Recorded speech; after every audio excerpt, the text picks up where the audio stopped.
Looks like we're alive. Okay. So the song that we were reading on singing, "Oh, for faith that will not shrink," on the next page is "Blessed assurance, Jesus is mine." Pardon me, I'll sing one verse. Blessed assurance, Jesus is mine. Oh, what a foretaste of glory divine. Heir of salvation, purchase of God, born of His Spirit, washed in His blood. This is my story, this is my song, complaining to Jesus all the day long. This is my story, this is my song, complaining to Jesus all the day. You aren't singing with me, how come? Praising my Savior. So we have one holy person. But the fact is, my brothers and sisters who are Christians, how many times do you find yourself complaining to Jesus all the day long? Hopefully we will be helped today by the Word of God. Too many times. This is what happens. Why do we Christians become a grumbling group? As Christians, we know Jesus sacrificed Himself to redeem us. We're complaining to God who died for us. That must be God. But He was human, too. And He felt all the pain of being nailed to a cross. And we have the courage or the craziness to complain to Him. Listen up.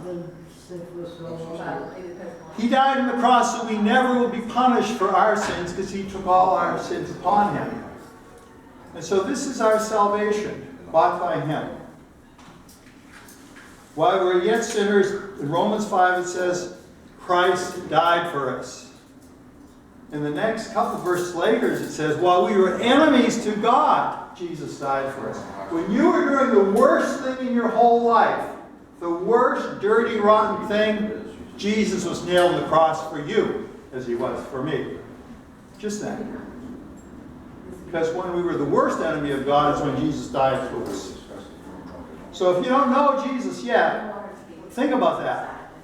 We know Jesus, so I'm complaining about me complaining as someone who knows me, by the way. If you don't know Jesus yet, you don't know how to think about complaining. Because you don't know Him. You haven't tasted His love like we have. Okay. So complaints are what I said, but I want to try to give us a sense of how God looks at our complaints and what's important to Him. If you're a believer. Now, if you're not a Christian, He don't hear you. He wants to hear you, but you have to come to Him through the cross of Jesus. And He'll always hear that request for calling for help by someone who doesn't yet trust Jesus. Okay, now back to the Christians, so I'm picking on today, including myself. So murmurs against Almighty God who gave His Son for us seems detestable. Why do the Christians do it? Well, the number one reason why people who know they're Christians complain is because of that dirty thing called unbelief. Unbelief. You know, it's something that it's terrible. But we still have some unbelief. We know we belong to Jesus. He does things in our life. But there's still that gnawing doubt sometimes is there. So unbelief is what causes us to complain in a murmuring negative way, I would say. So Hebrews 11:6 talks about if you believe in God, if you come to God, you must first believe that He's real. You have to believe He's real, you know. If this is all make-up, then I'm not going to tell you to go to God if you don't think God is real. But if God is real, He created the heavens and the earth and all those things remind us, it really is. You come to Him, and if you do, you have to believe He's a rewarder of those who seek Him. Rewarder. He's a rewarder, God. Knowing He's a rewarder should help us not to grumble and mumble. Now, but He's a rewarder to those who seek Him, Hebrews 11:6 says. So you come to God through belief in Jesus to receive the gift of eternal life. And as time goes on, after you become a Christian, you start to face problems in your life. And maybe somehow when you first gave your life to Jesus, you get this idea, everything's going to be rosy.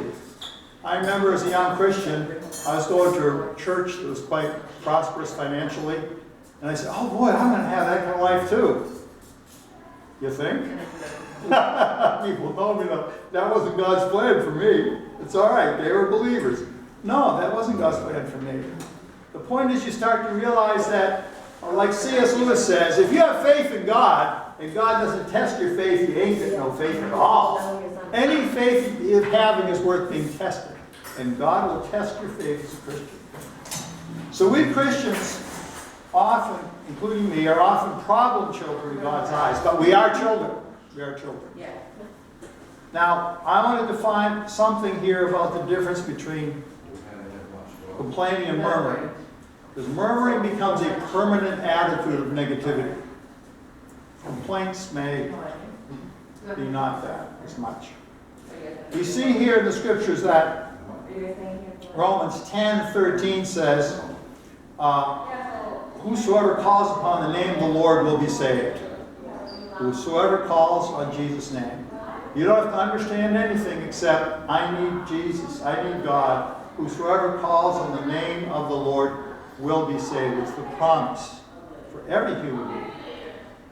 So if you're a Christian, you've already done that. Why do we complain? And most of all, why would a Christian murmur? Well, one point is that today's culture, this is the information age. Or maybe we should say this is the misinformation age. However you look at it, what's happening is we know too much. Because the more we know, the more we worry about it. We got the coronavirus in Boston today. Isn't that wonderful? Okay. God's in control. You know, I say that, but something about germs bothers me more than people with guns shooting. I planted a church with some guy in Dorchester. He saw a guy go by with a machine gun one day on a bicycle. And that's where I was working, planting a church. I don't worry about bullets as much as germs. That's terrible. You all know that. Don't hold it against me. But the fact is, those things, God's sovereign over our lives as a Christian. We grumble because we forget how sovereign He is and how much He loves us. So when you know so much, there's so much information, it's only natural to complain. If you watch the impeachment thing, I don't care which side you're on, after you watch it for a while, you want to complain about everything. I was ready to kick the cat. Like, I was just tired of this whole deal, you know? I want to complain. We have too much input into our heads to complain about the things in the world, and that's the information age. That's not all our fault. But I want to talk about the most dangerous kind of murmuring, referred to the Apostle Paul in the letter to the Corinthians, who were Christians, and were kind of all baby Christians, but young Christians. 1 Corinthians 10, I want you to know, fellow Christians, our fathers were all under the cloud. Now the fathers here, because he was a Jewish man and became a Christian, were the fathers of Abraham, Isaac, and Jacob. In other words, Moses. He's referring to Moses leading the people out of Egypt. And when he says they're all under a cloud, after they left Egypt, God put a cloud over their tents. And the way they knew they were supposed to move, the cloud would move. They'd all pick up their tent, fold their tent, and follow the cloud. And then at night, that cloud would have a fire inside. Kind of give you a nice warm, cuddly feeling you're safe after you knew the Egyptian army was trying to kill you. Well, of course, God took care of the Egyptian army. Because next he says here, our fathers were all under the cloud and all went through the sea. As they went through the sea and got through the Red Sea, as soon as the Egyptian army got through the sea, God pulled the plug, literally. And all the water came and drowned the whole army. Now here you are in Israel, and you saw God destroy the whole Egyptian army. You were their slaves. They're gone, they're dead. Yeah, our nature is sad when we see what they do in the days to come. And by baptism in the cloud and in the sea, in other words, he's likening going through the Red Sea like a Christian baptized after they believe. Water baptism is an outward sign of an inward change where you have given your life to Jesus. Baptism in water. So he's saying these guys, these Israelites, were all, basically walking with God. They all ate the same food of the Spirit. And all drank the same water of the Spirit because they drank from the spiritual rock that went with them, and that rock was Christ. So Jesus Christ was not visible. But by the Holy Spirit, they felt the presence of Jesus as they were following with Moses. Moses was their connection to God in one way. And that's why he says here, all were united with Moses because Moses was their fearless leader. And all ate the same food, the same Spirit, and went with them. And that rock was Christ, yet God wasn't pleased with most of them. They were killed in the desert. That sounds pretty harsh. Well, I'm talking about murmuring here now. And Israel's deep problem that angered God, if you read the scriptures in detail, it isn't just that they didn't please God. The reason they didn't please God is they kept wanting to go back where things were easier. Easier? Is it easy to have Pharaoh whipping you with bullwhips and killing some of you and telling you to make brick without straw? Is that easy?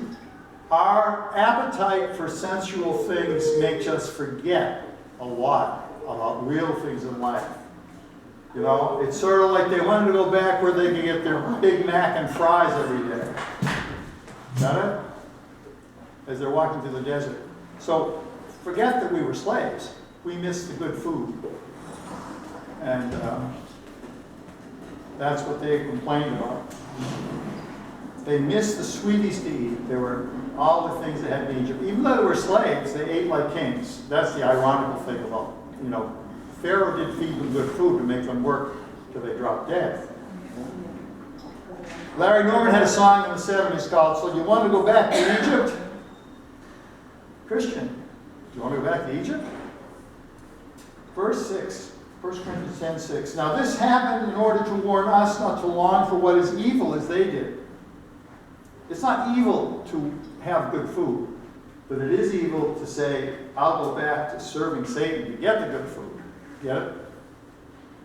Don't worship idols as some of them did, as the Bible says. The people sat down to eat and drink and go up to play. That's some Numbers in the Bible.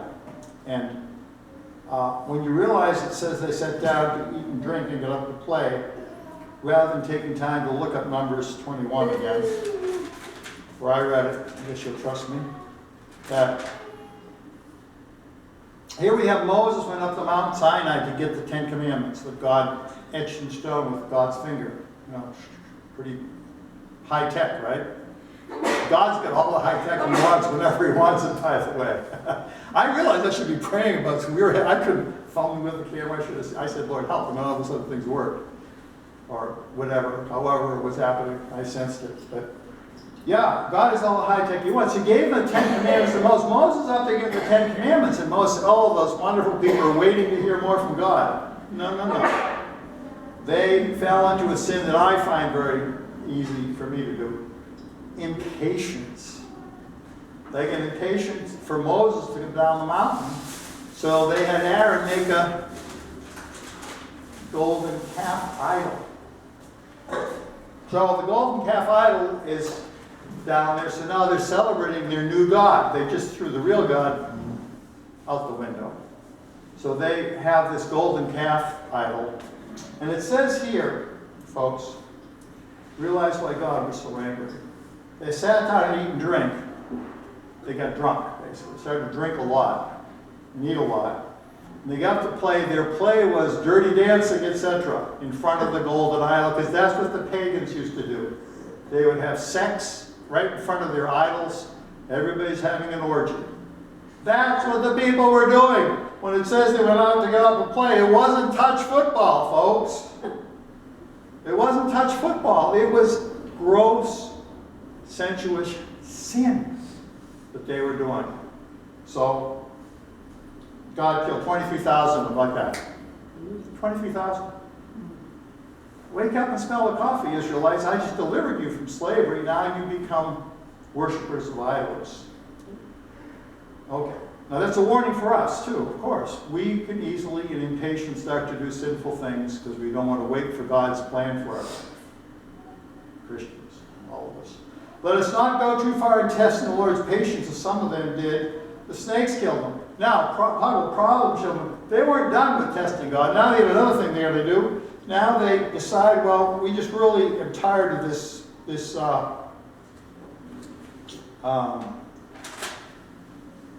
boring food. More food problems. If only McDonald's could have built, they would have got rich faster, but they weren't. They were tired of the manna. The manna comes down every day miraculously. Every day they saw a miracle. A miracle.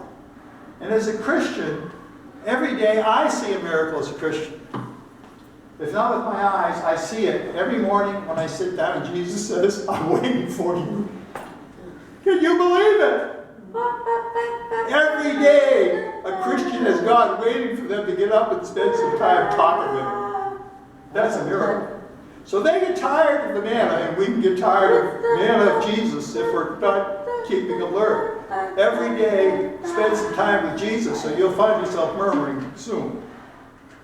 But they get tired of that. You don't want the manna. Again, complaining that didn't have the food they used to have. And then they get tired of not having a lot of water to drink, so Moses struck the rock, the water came out. They still weren't satisfied. So God sent a bunch of snakes to kill thousands and thousands more. So here's the thing. Don't complain as some of them did. The angel of death killed them. Now when they complained, remember, they weren't just complaining, oh Lord, my car went start this morning, and something like that. They were saying, my car went start this morning, I'm going to stop being a Christian. That's the dangerous kind of murmur. The murmur that turns you away from God. And first of all, why are you blaming God that your car didn't start that way? But you know what I'm saying. We have to be careful how we complain to God. We have eternal life as Christians. So that means that we will live forever. But the pilgrim path as a Christian gets hard. It gets hard. We have to remember that God didn't promise us it would always be easy. The next point about why do we murmur is, well, more or less, you might ask, preacher, how can I complain to God that he won't kill me without the fear he's going to strike me dead? Well, here's the point. Number one, we all sit over there. Oh, I'm sure the baby wants to be quiet. Yeah. Not all complaints are the same as murmuring. Not all complaints are based on unbelief. Okay? But part of the complaint can be kind of based on, I don't think God's going to really take care of me like he promised he would. That hurts his feelings, at least. But complaints sometimes are based on needing his mercy. If we can try to bring our complaints to God, not questioning his ways in doing our life, but questioning more, give me the strength to follow your way. You see the difference? Christians who have produced fruit will be pruned. Jesus said this in John 15:1-2. He said that, I'll read it.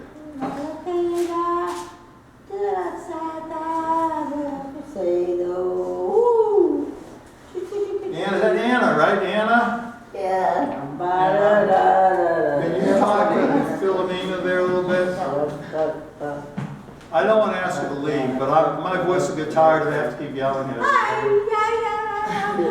Okay. Jesus said, I am the true vine, and my Father takes care of the vineyard. He cuts away any branch of mine that bears no fruit, and he trims any branch that bears fruit to make it bear more fruit. So this means if you're a Christian, think about it. You are a branch on the vine of Jesus. And what happens, gardeners, when you trim a vine? You cut the vine. Now the vine doesn't say ouch. But as Christians, when God trims us to give us what we need to bear more fruit, it hurts. It hurts. Things in our life that hurt aren't always because of our sin, they're because God wants us to become more like His Son Jesus. So having difficult pain in your life, maybe you're being pruned to become more fruitful. Now, if you don't bear any fruit, you're not really a Christian and God just gets rid of you. I hate to say that, but if you're not really a Christian, you're just faking it. You can't fake God. You can kid me, and you can't kid God. You know, God knows what your heart is. If you really are a Christian, you will bear some fruit. Maybe just a little bit. God's really very kind. You do something to show that you belong to Jesus. You testify. You just pray for people. Fruit, whatever. He will prune you to bear more fruit. So when you're being pruned, there's pain in your life, and you sometimes can't figure it out. Why are you doing this to me, God? It's because He wants you to become more like Jesus. And it's not necessarily sin that is producing this pain in your life. It's careful that when it's going on, you remember something. When you're having pain in your life, your enemy, the devil, will tell you it's sin when it isn't. It's funny how the devil likes to tell you you're sinning when you're not. And when you are sinning, he doesn't want you to know. But we have the Holy Spirit. If you're a Christian, the Holy Spirit is inside you. And the Holy Spirit will do His job. He will say to you, if you're a Christian, the Holy Spirit will convince you of sin without telling you you're condemned for sin, because Jesus took your sin. He has to bring you to where you'll confess your sin, and as soon as you do, you're cleansed. So many times Christians think they may be sinning, and actually they're just being pruned by God. The Holy Spirit convinces, Satan condemns. And after pruning, somehow we're more like Jesus. I don't like to cross analogies too much with the vine and the branch, but you all know, a lot of you know the song about the dross and the gold.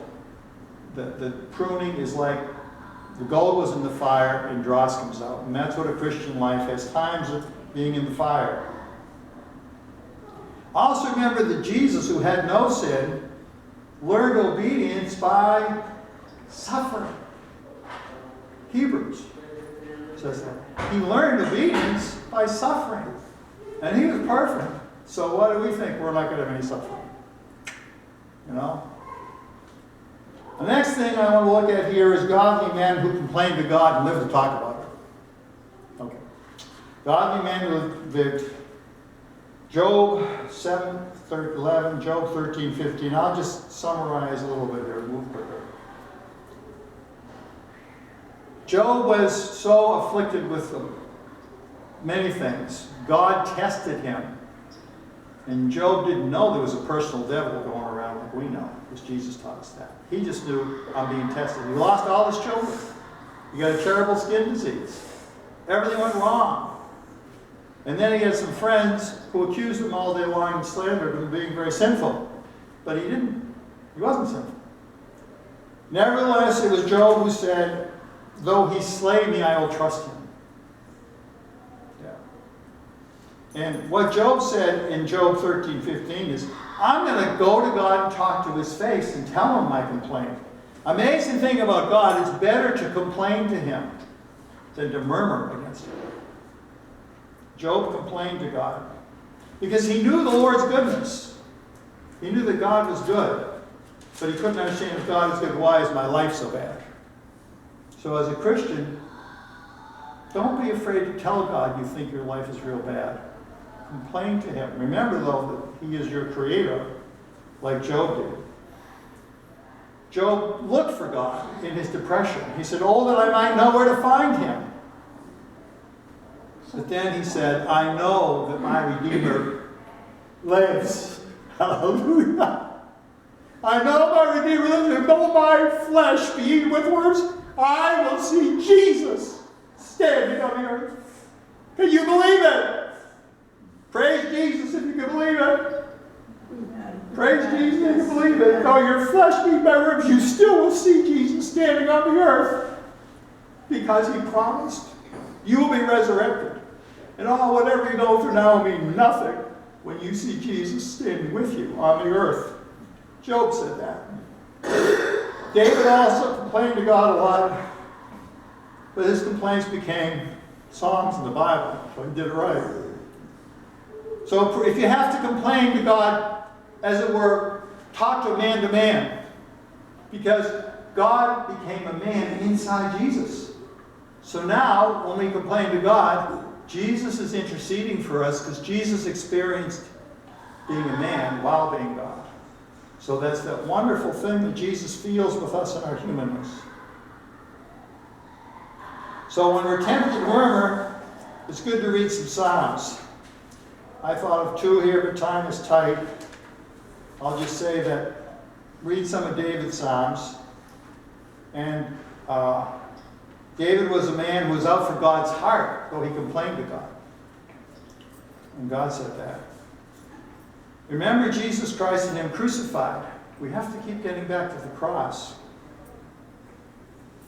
No matter what we go through, Paul told the people who were having some real hard times, they were about to be persecuted by the Roman army. And he said to them, "You're complaining. Have you yet resisted sin to the point of the shedding of your blood? Have any of us here resisted sin to the point that our blood has been shed? No. What are we murmuring about? What are we complaining about?" I'll close with Psalm 103, verse 14, and a prayer. Yes. Okay. Psalm 103, verse 14, because this is what David wrote during a time of thanking God, realizing what God had done for him.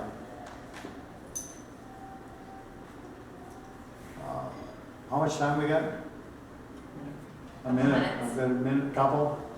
Well, I'll briefly just say, when David had hard times, he wrote Psalm 142. He was inside the caves of Adullam. It's probably pronounced Adullam. I'm not sure. My Hebrew isn't very good. Adullam. He was in the caves because King Saul was trying to kill him. He was hiding. He says, "I call out to the Lord and plead with the Lord for mercy."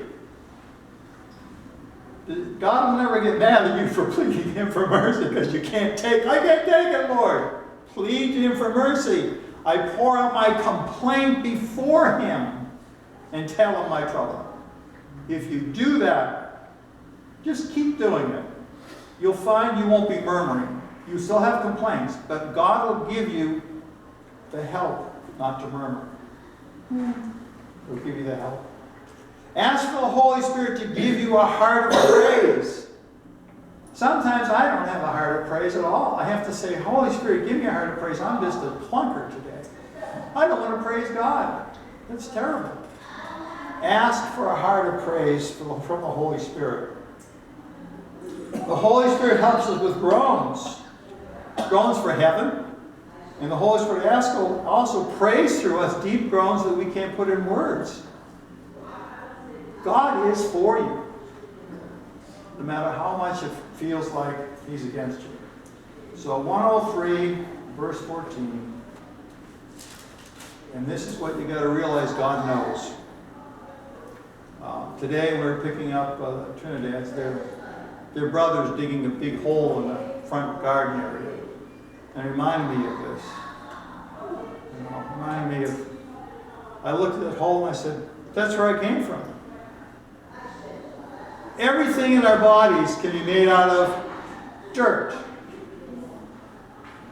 The hydrocarbon molecular chain is in dirt that can make a human being.